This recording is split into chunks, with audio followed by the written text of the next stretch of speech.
Hey everybody, we are back with another episode of Can't Stop Snapping, the official podcast of MarvelSnapZone.com. Just a couple of things before we jump into today's episode. I have been out of office, you could say, the last week or so. Obviously, we still had an episode released last week, but I was not in my normal recording location. Before I left on that trip, I did my first stream on Twitch. As many of you know that have listened, I talked about that previously, but I haven't done any streams since then. I am looking forward to streaming, hopefully sometime this week or next week, and working towards creating a specific schedule for that. So if you have not yet followed me on Twitch, I am BlueSpruce17 on Twitch, and you can find me there, leave a follow, and that way you will know when I go live next. With that being said, and without further ado, let's jump into today's episode. Hey everybody, we are back with another episode of Can't Stop Snapping, the official podcast of MarvelSnapZone.com.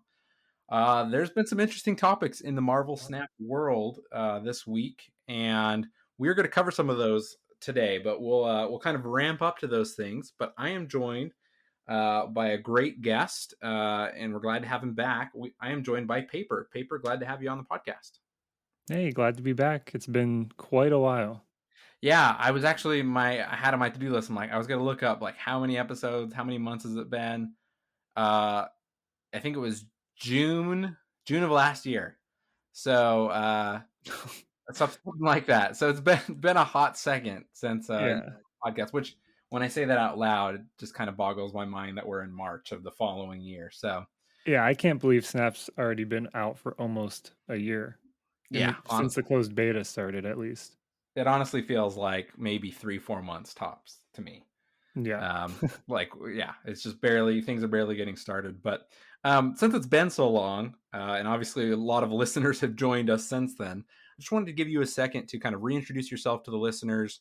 A little bit about you, your history with games, and with Marvel Snap. Yeah, so I'm Paperr. I'm a Marvel Snap content creator. I've been playing since the first day of the closed beta. I've been infinite every season. I make Twitch content and YouTube content. I'm kind of in the evening time slot, so if you watch streams during the day, you probably don't know who I am. And yeah, my history with gaming, I've been gaming ever since I was a little kid. My first console was a PlayStation, and I've just been gaming my entire life. So it's been a huge part of my life, and I'm really glad that I've been able to foster a community and actually play games that are worth something now. So Yeah. No, awesome. And you've been putting out some great streams and great content. And we're probably going to talk a little bit about the stream you did yesterday as we get into the topics here. But we will start off this week. Normally, we talk card first and we talk location second. But our card conversation is going to be a little extended this week. So I wanted to talk location with you first. And this week's location is the Quantum Realm. The Quantum Realm reads, after you play a card here, set its base power to 2. So after the card has been played, I think this goes along with kind of the text changes we've had to locations and cards, right? So it doesn't say when you play a card. It says after you play a card here, set its base power to 2. So kind of if a card is played and it has an on-reveal ability, for example, that on-reveal ability will trigger. And then after that, that card's power will be set to 2. Is that am I reading that right? I always like to check with the guests. Is that how you understand it as well? yeah, for all intents and purposes, it's how it works. But there are a couple of interactions, at least one interaction that has been a little bit confusing for me. I haven't really looked at the cards too much, but that, for all intents and purposes, yeah, that's pretty much how it works. Yeah. Obviously, things like an ongoing ability that boosts the power of the card. Easy example is Blue Marvel. It's going to boost your cards at this location, so it may set the power to 2, but then obviously you're going to be boosted above that with the ongoing ability, right?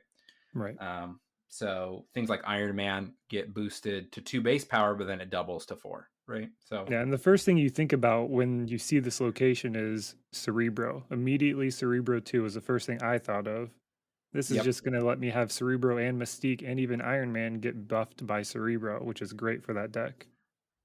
Yeah, so I'd love to start there because that's exactly where I went, right? I started to dust off my Cerebro 2 hat last night when the location went live. Um, so I guess my question is, have you been playing Cerebro 2 at all, and have you been enjoying it with this location? Yeah, I've been playing it a little bit. Cerebro 2 doesn't have a super strong matchup in the current meta just because of how much power other decks are able to output. Your best case scenario with Cerebro 2 is not very high per lane. So you're running like Brood and uh, Mr. Sinister. So those cards are going to fill up your board, but they only have a base of 2 power and you can only buff them by 5. So your max power in a lane is like what, 28? So you really can't make a ton of power against these Shuri decks that are pumping 30 power with one card. So I've been liking it with this location, but when you don't get the location, it is a little bit rough still. You do have location control and Goose. So you have like Storm and Goose to kind of control the game, but yeah, it's been fun with this location at the very least. Anything that can make your Cerebro buffed, such as like Cerebro 3 having Bast in the deck for your Cerebro, is automatically going to make these decks a lot more like entertaining to play. Yeah, yeah, agreed. I cracked out my Cerebro 2 deck. I actually tried a couple variations. And like you said, I think it was enjoyable. Um, but I wasn't matching up, the best. And overall, it didn't feel like one of those locations where like you play this deck into this location and like it's overpowered, right? Right, Uh, right. which I'm not saying is a bad thing, right? Um, but that just kind of led me to kind of fizzle out and to try some other things. So kind of the next thing I went to after I thought Cerebro 2 was Negative and Bast, right? Mr. Mhm. Negative, Bast. So I went with kind of my classic deck there. I'm playing Bast into there, get a little extra power. I'm obviously trying to get that Mr. Negative out there. And if I haven't boosted him with Bast, I'm playing him there. So he goes from -1 power to +2, +2 power. Um, and things like Ironheart, playing her there if I haven't inverted her with Mr. Negative. So then she goes with 2 power. And then, we already said Iron Man, Mystique, right? Those things are getting buffed to 2 power. So I think I've actually been enjoying that slightly more. And I think part of it is just because I think overall my averages between playing kind of Cerebro 2 and playing the Bass, Mr. Negative, etc. I've been able to get more power on the board, it seems like, with the Bast and Mr. Negative Right. than I have with the Cerebro, right? Yeah, and the negative list is also something that I've tinkered with a little bit. Um, I did get the newest card, Kang, who has 0 power, so he does slot into a certain Mr. Negative deck. So I've been trying to experiment with that, but at the same time, this featured location is here, so I've been also getting the benefit of having Negative become a 2, having all of these 0 power cards that I included in this version of a negative list. Also getting that benefit if Negative isn't drawn, which if you've watched any of my content, I don't play Negative because I never tend to draw him by turn 4. So this location has at least saved me a little bit in this list in general. Yeah, you just got to turn that luck up, and Yeah. just draw better. No, I totally get that. I feel like it's one of my favorite decks, but I go through dry spells. I mean, Mhm. and it's all just chance. It's all numbers, right? But it definitely is less fun when you aren't drawing Mr. Negative and not being able to actually play kind of the deck how you're intending it to be played. So Right. another thing I've seen people kind of try out, and I've tried it out myself, and I'm curious on your thoughts. Kind of, kind of Thanos. I mean, we're seeing a lot of Thanos in the meta right now, right? So it's not like that's popping out of nowhere, but people are, saying that the stones are normally 1 power, other than the power stone, so you can lay them down there and get some extra power on your stones. But Yeah. yeah, to me, I don't know. I guess I'm not on that train too much. I don't feel like there's the best synergy there.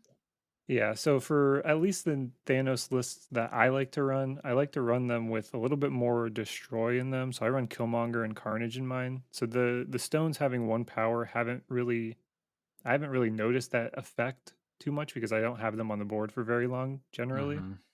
Um, but the Thanos idea is it's a good idea. The deck's gonna run no matter what if the location Yeah. shows up or not, which this is only a 40% chance. So you're gonna have a well performing deck no matter what. So I mean I can see it working, certainly. Yeah, I think that's a fair point. It was still worth trying out, I guess what it boils down to, you said it right. Thanos is a good deck right now, and so anything to just pump a little bit more power onto the board is not a bad thing, right? Right. For that deck, it's not going to cause an issue. Um, and then I think an interesting one um, that I've seen and on the Marvel Snap article, sometimes I reference that when we're having these conversations. One of the decks that was suggested by Safety Blade was doing stuff with Quake, right? Mm. So kind of messing up your opponent by shifting locations around on the board. But I'm sorry, I still think Quake's pretty unplayable. Uh, I don't know. I mean, yes, maybe you have priority. You switch the locations with Quake, and then they had a high power card that they play there, and it sets the power lower. But I think the times that's going to happen is probably relatively low. And obviously with Quake, you have to play Quake in the middle, so it's like you have to have the location which is only there 40% of the time in the middle of the board. So 40% times 33%, we get lower Right. odds there. So Yeah, uh, and Quake is a great card in any of these locations that like do something. Like even during the Quantum Tunnel featured location where it was basically the lockjaw effect. If you played Quake on a turn where your opponent played like 3 cards into that location, they likely were playing Thanos stones in that location. So like they get stuck with all those 1 power cards there, expecting them to come out being bigger cards, but Quake can do that. So with Quantum Realm isn't as destructive, and you're not usually spamming cards into there and locking that lane up with a bunch of like bad cards that you would in other locations. Usually in Quantum Realm, there's not many decks that are like spamming cards. You're usually playing like maybe 1 card here, 1 card here. So moving it doesn't really have the same shock factor as some of the other locations that could be a little bit more destructive. yeah, I think that's a great point. I think Quake is always an interesting consideration with these featured locations, but I think just some locations are going to be better than others, right? Yeah. So I have like ideas for how Quake could be better. Um, One would be maybe making it so that she doesn't have to be played in the middle, but maybe the side lanes, giving her like an extra lane to be able to be played in. I think that's one of the limiting factors to her play right now is that you can't, sometimes you just can't play in that middle lane and then she's just a 2-3, you know? yeah, do you think she would be overpowered if you could play her in all like any of the three lanes? Like it was Um, just like you had free reign to play her anywhere and shuffle the locations? it wouldn't be that she would be overpowered, but there would be some games where you probably just wouldn't be able to play her at all, or you wouldn't want to play her. Yeah. Um, and you would draw her in late in the game and you have a favorable location and it's just a dead draw that you just can't play because she like I think the fact that she has at least one restriction is fine, but having two restrictions is a little bit too much for a game that only has 3 locations. Yeah. Yeah, that's very fair. Yeah, I'm interested to see what they do there. They always talk to us about cards they're changing and the play rates and the win rates. So, I, you know, I'd be curious to see into the numbers there with Quake. But Right. overall, just kind of summing it up here, kind of coming back to the location itself. What are your overall impressions, enjoyment of this location compared to others? Where do you feel like it lands for you? I think it's kind of a middling location. If you are playing a deck that has majority of your cards over 2 power, for instance, if you're playing like a good cards deck with maybe like a curve of Lizard Maximus White Queen, you're not really going to want to see this location in a lot of cases. Um, but most other decks are going to have at least a couple cards that you can put in here that's not going to be super destructive. Anything with ongoing, like you said, is going to be very successful here. And one thing that I kind of alluded to at the beginning of this discussion is um, cards that, you know, they say one thing, but when it's played on this location, it feels like it shouldn't do the thing. But Taskmaster's interaction with this location is a bit odd to me. I guess it kind of makes sense. It sets his base power to whatever, but his effect adds power to him. I'm not sure. I don't know exactly how the interaction works, but when you play Taskmaster, he gets the power of the card that you played before, and it doesn't go down to 2 after that. Yeah, that honestly sounds like a bug to me more than a feature. Mhm. One of those So just edge cases, right?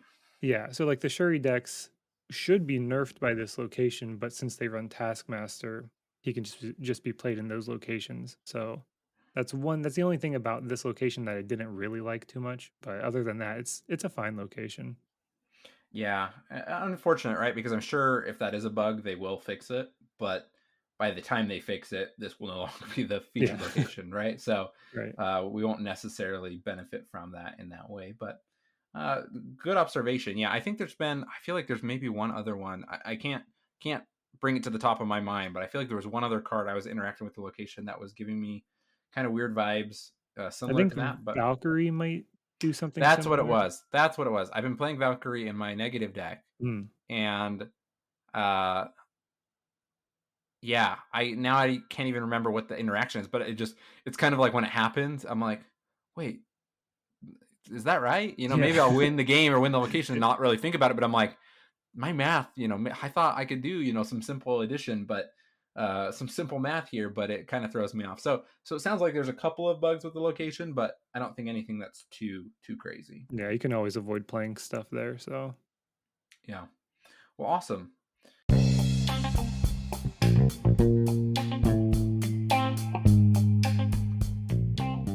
Hey all, I wanted to take a quick moment to talk to you about MarvelSnapZone.com. Marvel Snap Zone is a one-stop shop for everything Marvel Snap on the internet. They have new articles nearly every day that cover deck building, strategy, card breakdowns, etc. They have a great collection tracker tool and a deck list builder that works off of that collection tracker so that you can know what decks you can build with your current card collection. They have guides and deck lists for all level of players and all collection level of players. Make sure to go to MarvelSnapZone.com and check it out now.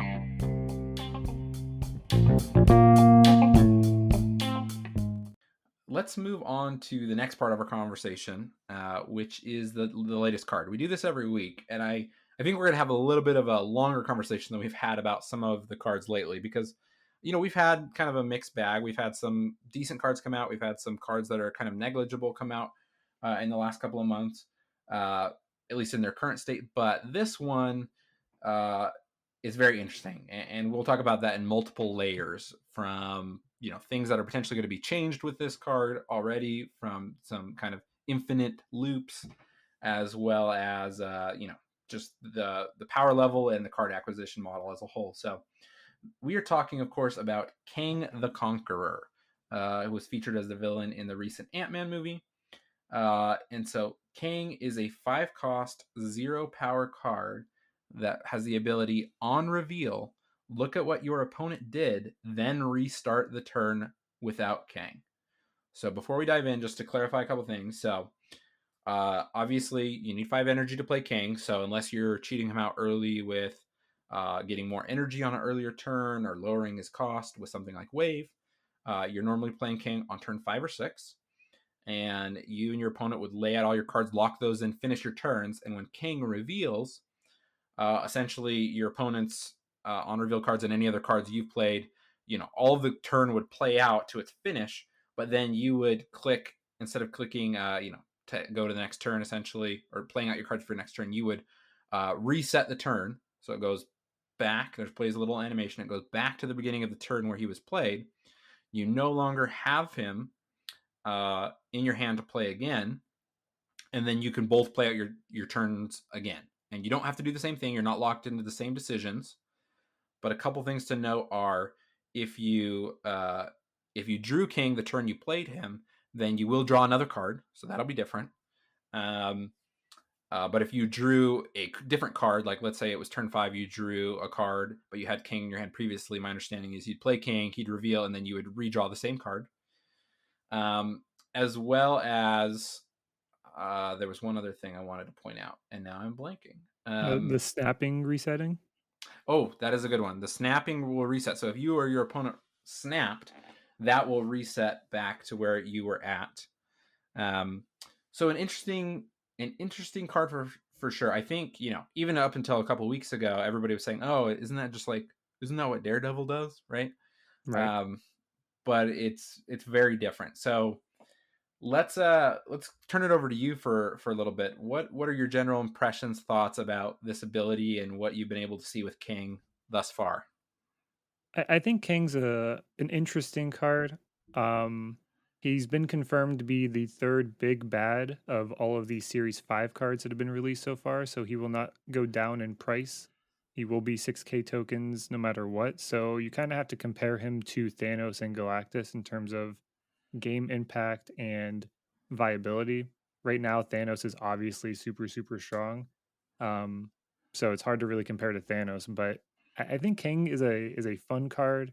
He's gonna make snapping a little bit interesting going into the next season. Most people who get infinite are infinite right now, so they're just snapping no matter what. They're just going crazy. For me, I haven't really noticed like the impact of how the turn reset has really affected my cube gain. um, but I think he can make climbing extremely safe for some players, but also very, very slow because you're only going to be getting like one or two cubes. So in that sense, he's kind of like Galactus, but um, he's going to make it so that you're not losing too many cubes in most of your games, as long as you have them in your hand, obviously. Yeah, I think the snapping is a very interesting piece, because we talk so much about on the podcast, the snapping mechanic and bluffing and how this card game is different than other card games, and this adds kind of a whole nother layer. Obviously, in ladder play, but you could also look at it from the competitive battle mode, right? I think this adds some nuance and interest there because when you're snapping, you're upping the stakes of the health you're losing, right? And so being able to kind of reset that and things like that, and retreat at a uh, lower loss based on what your opponent played, right? So you can get a little more information about your opponent and decide if you want to Right. leave that round or not. Um, so I've seen a lot of people trying out different things with Kang over the last 24 hours or so. What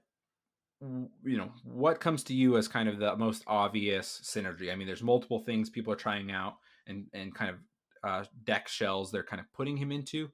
What has been your favorite, or what stands out to you the most? For me, I've tried pretty much every flavor. I was like the first person as the first content creator to get him, so I've probably tried more things than most people. My favorite shell with Kang is the Moon Girl, She Hulk, Shuri type list. So you can play Kang on 5, see what your opponent's doing on 5, and then end up skipping 5 once it resets, and then being able to play She Hulk for 1, do that kind of stuff, or skip 5, play Infinite. Um, Kang just gives you a lot of information that that deck kind of lacks that you're not able to see. I'm going to skip turn 5 and hope that playing Infinite on turn 6 is going to be enough to win me this game. But a lot of the times you don't know what your opponent's going to do on 5. They play an Iron Man in the lane that you're going to play Infinite on 5, then that lane kind of gets washed sometimes. So that this deck benefits a lot from Kang, I think. It gives you a bunch of flexibility. Um, and I think the play patterns of this deck are my favorite with Kang so far. I've put him into Thanos, I've played him with Galactus, I've tried him in negative. He just doesn't seem to have the same oomph in those decks as he does in a deck that most of the time wants to skip that fifth turn anyways. Hmm. That makes a lot of sense. That's interesting. I hadn't personally considered that one, but that's why I love having guests here on the podcast because um, sometimes I kind of just my brain gets stuck at the obvious, quote unquote, most obvious ones, but the most obvious is not always the best.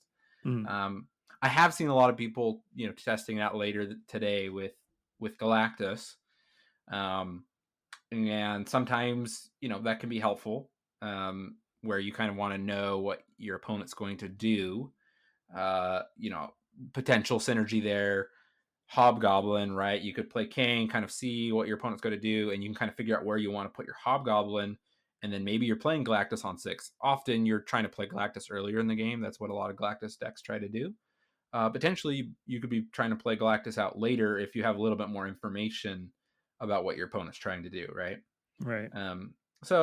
Not saying that's great, but I think that is kind of one potential synergy there. I do think the Galactus list benefits from Kang. There's not a lot of cards that you really there's maybe a core 6 or 7 cards in a Galactus list that should be included in a Galactus deck, but there's definitely space to just throw in a Kang, play Kang on 5 if you've played Wave the turn before or on 4, just to see if your opponent has the counter, because they're gonna play the counter if they have it. So if you can see that they have the counter, like maybe an arrow to pull your Galactus onto a lane or something, um, King's really good for that. But in that case, in like that specific case, you're probably just retreating for one anyways, and your opponent's probably not snapping in that case either. So you're usually just retreating as soon as you get that Galactus pulled, no matter what. But it does make it a little bit safer. Also, for like the final turn, if you think, do they have Shang-Chi? You can just play King on that last turn, see if they have it. If they don't, then you're just free to slam, death, null, whatever. Yeah, that's a very great point. Information is very valuable in Marvel Snap, right? But uh, there's kind of varying degrees of helpfulness of information Hmm. with depending on the deck you're playing, what deck you're playing against, etc. I did remember one thing I wanted to say earlier, which at least this is my understanding, and maybe you can confirm this better. But I feel like I saw somebody post this on Twitter. Uh, Anything that is RNG that happens on turn 5, if you play it out the same after King, sorry, it doesn't have to be on turn 5 specifically, but if you play King, a turn resolves, and then you play down the same cards, same location, the RNG will take the same effect. Meaning, if you play Scarlet Witch at the center location and it turns into um, Death's Domain, then if the turn resets and you play Scarlet Witch in the middle, it's going to be Death's Domain no matter what. It's not going to change. Does that sound right? Yeah, that is correct. And I think that's part of the reason why people are playing it in Thanos lists as well, because the Lockjaw and Reality Stone RNG are going to be the same. Obviously, you have to play in the exact same order. And I have noticed, I don't remember the exact interaction. I think it had to do with arrow pulling stuff. But I have noticed that um, sometimes the RNG does change, but it's not very common. And I think the specific instance that I'm thinking of is that I played Kang, my opponent played Arrow. Following turn, they play Arrow in the same location, but I played different cards. So the RNG was a little bit different. I don't remember what else. I think they played like a Reality Stone or something, and it changed to a different location. But I think that's because Arrow pulled different cards. So in most cases, the RNG is going to be exactly the same, which helps because if you, let's say you play Reality Stone in Lockjaw and it turns into, I don't know, Bar with No Name, you're not going to want to play that Reality Stone right there again. So it does give you a little bit of information in that way. Yeah. I think that's one of the most interesting pieces of it to me is Hmm. that you can see what's my roll of the dice going to be, and do I want to replicate that or do I want something different to happen? Right. Right. We can Um, pretty uh, much become the quote cheater bots that people complain about. yeah. Yeah.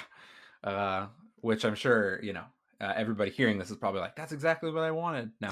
Uh, no. So I think King is a very interesting card, and he does feel to me like at a higher level, like you said, he kind of feels in that realm of Thanos, Galactus. I'm not Mhm. saying he's better than them or exactly as powerful as them, but he definitely feels like he has an ability that kind of stands above uh you know the majority of cards, I'd say, that we've had added to the game since we've had Series 5 and Series 4 added to the game. I don't know if Right. you'd agree or disagree with that. Yeah, since December, I think December we got both Darkhawk and Null, I believe. Those were the last good Series 5 cards, in my opinion. Those are the only two that I've bought that weren't Galactus or Thanos while they were still Series 5. Um, Obviously, some of the cards that came out when Series 5 came out were great, such as like Shuri.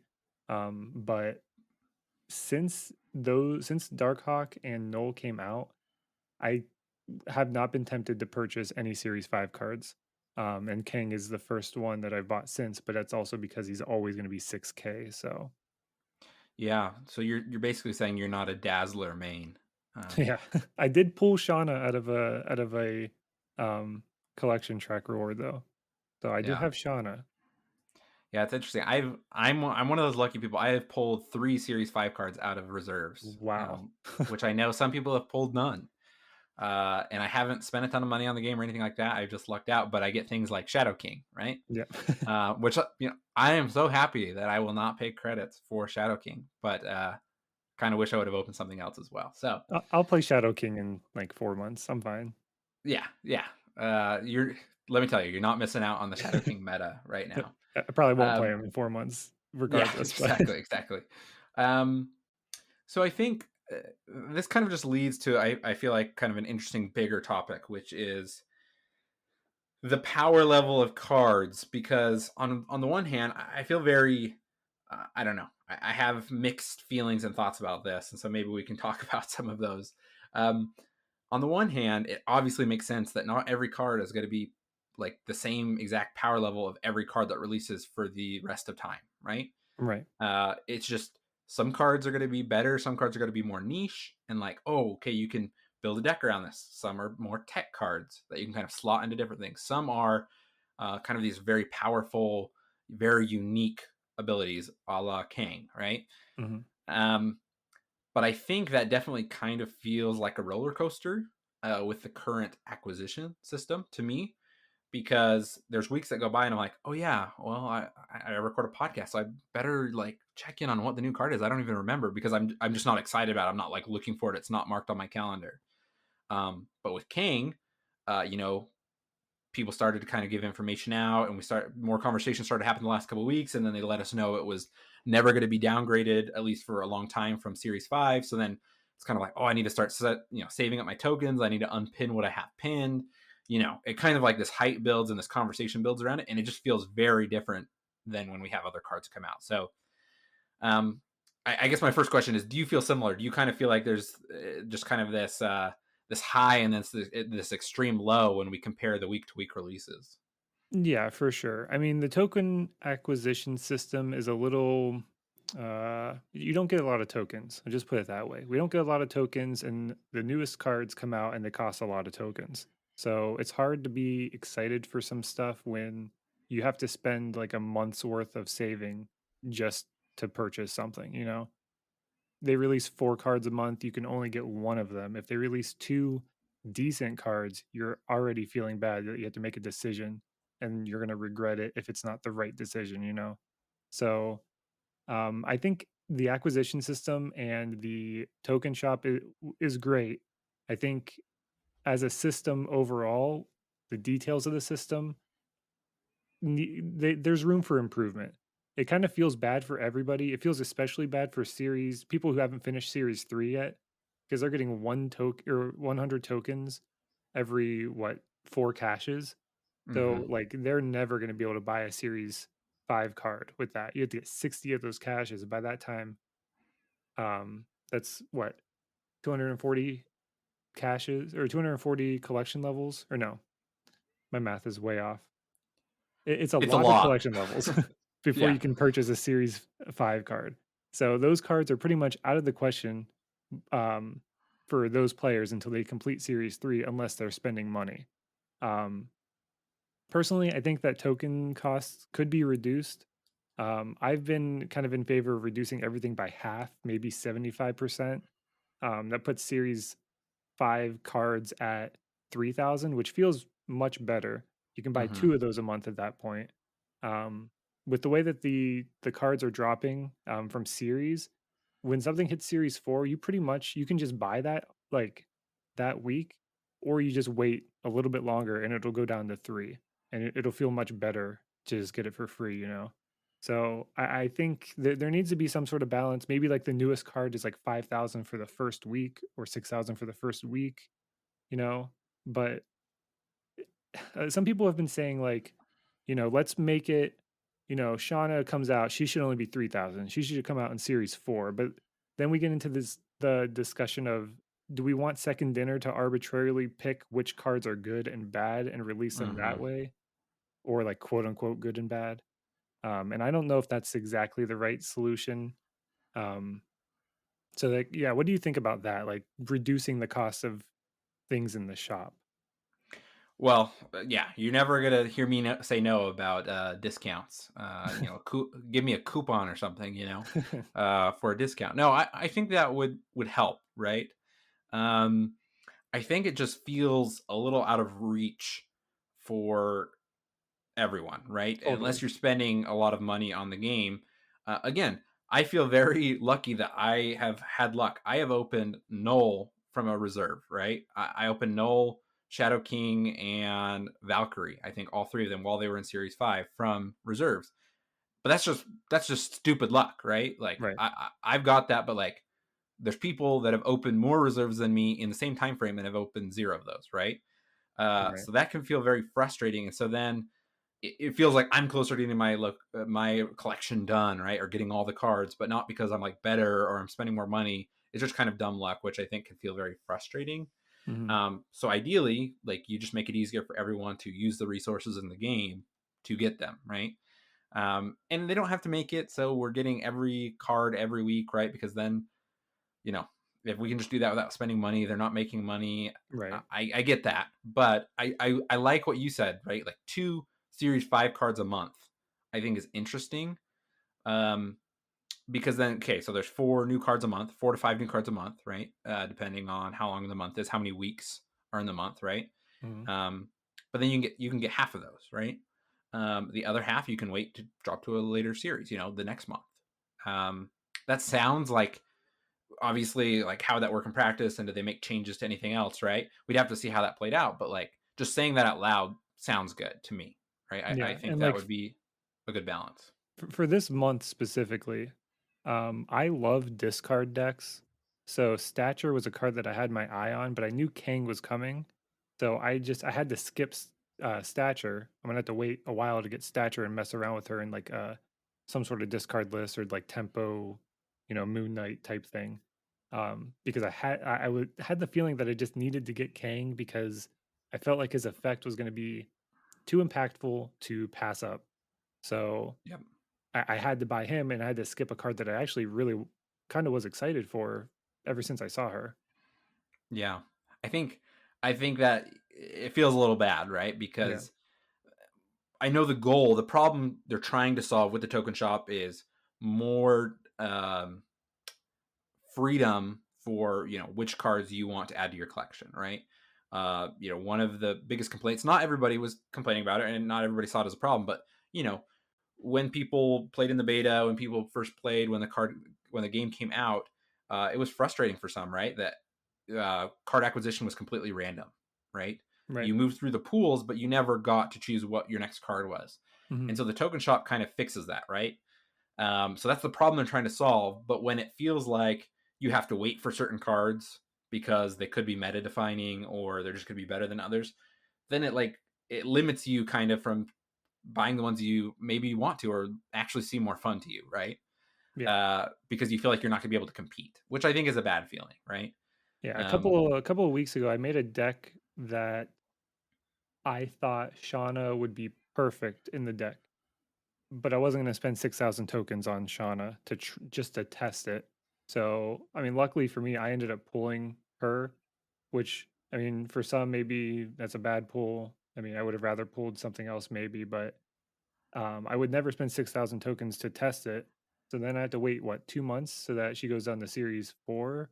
And then at that point, do I have to think, well, do I want to spend 3,000 tokens on her? Kind of not really. Like, I mean, the cards that I'm missing right now are pretty much just cards that I feel are bad besides stature at this point. Um, and it's like, I don't know. The price for some of these cards when they get released are just it's just like, who's gonna buy Sentry at 6,000 tokens, you know? yeah, I mean, he's 3,000 now, but who's gonna buy Sentry at 3,000 tokens? Sentry's down to Series 4 now, no, or Yeah, Series 3. he's the last Series Series, 4 card that I need. yeah, I think I'm in the same boat as you. I think Sentry's the one that I'm guaranteed to open next. So, Mhm. And um, I'm kinda like for I kinda don't wanna open boxes because I kinda don't wanna pull him. yeah, yeah, it's tricky. So uh, basically, I mean, this conversation has gone how I kind of expected, right? I think there's things we like, and we like to be able to get new cards and be able to kind of choose the ones we want, but there's just a lot of side effects that maybe don't leave the best taste in our mouth, right? Mhm. Um, and again, I always say this, we're not game designers. We're not saying we have all the answers, but obviously, I think there's enough discourse online to show that ideally there's some improvements made.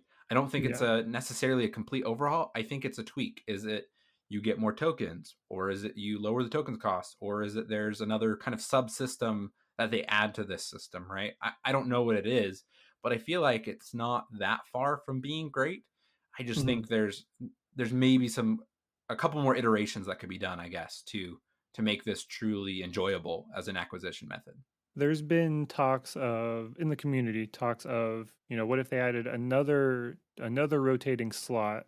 The one slot is only Series 5 cards, or like one slot's just like the newest card that gets released for that week or something that's just always going to be there and you have the option to buy it whenever.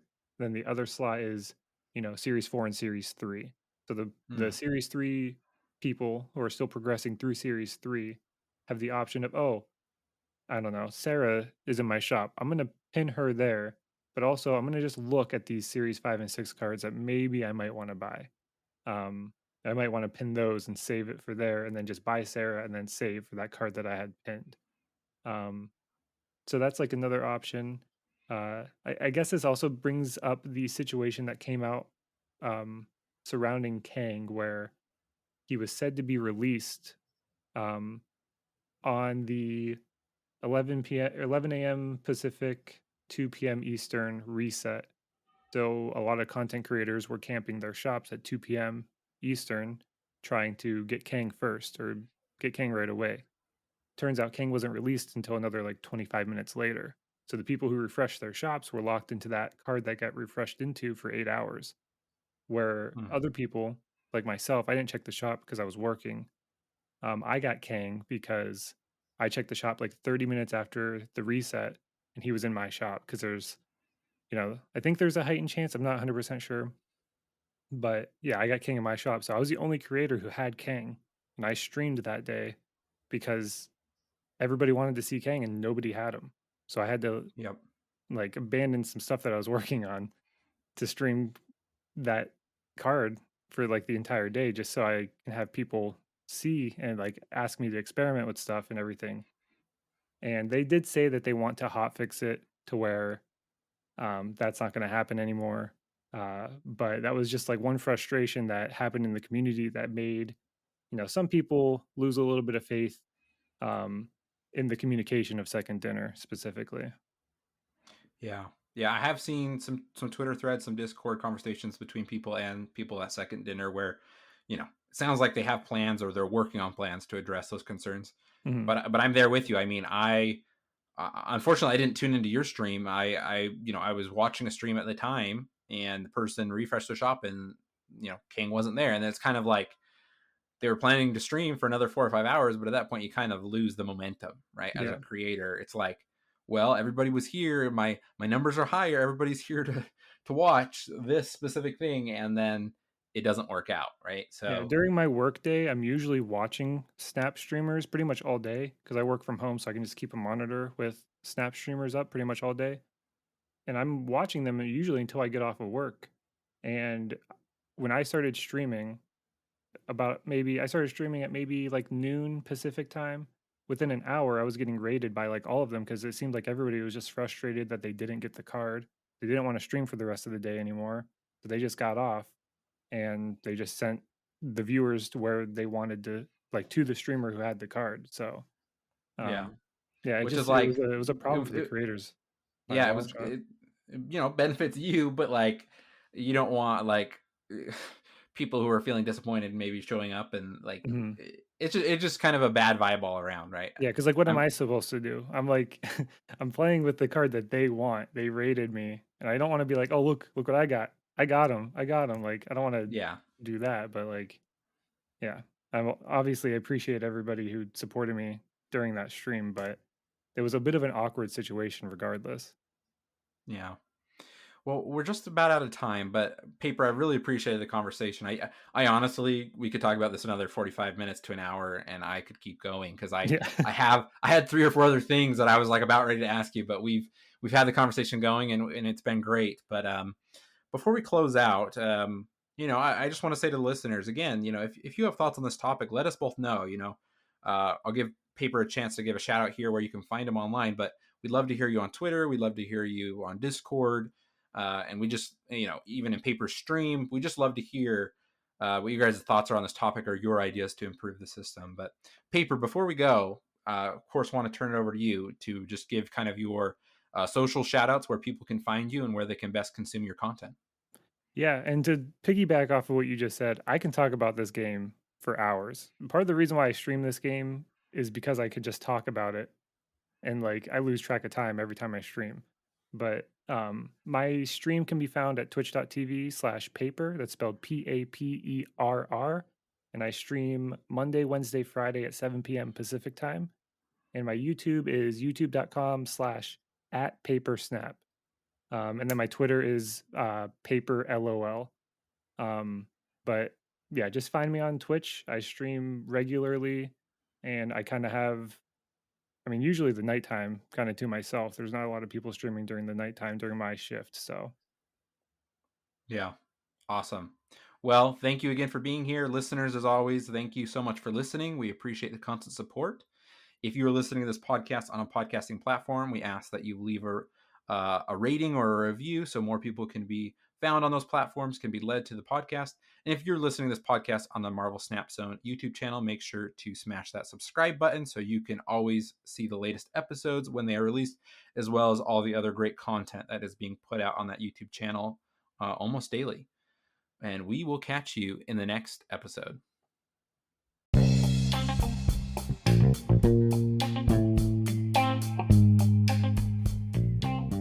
Can't Stop Snapping is a podcast written, recorded, produced, and hosted by Michael Thurman.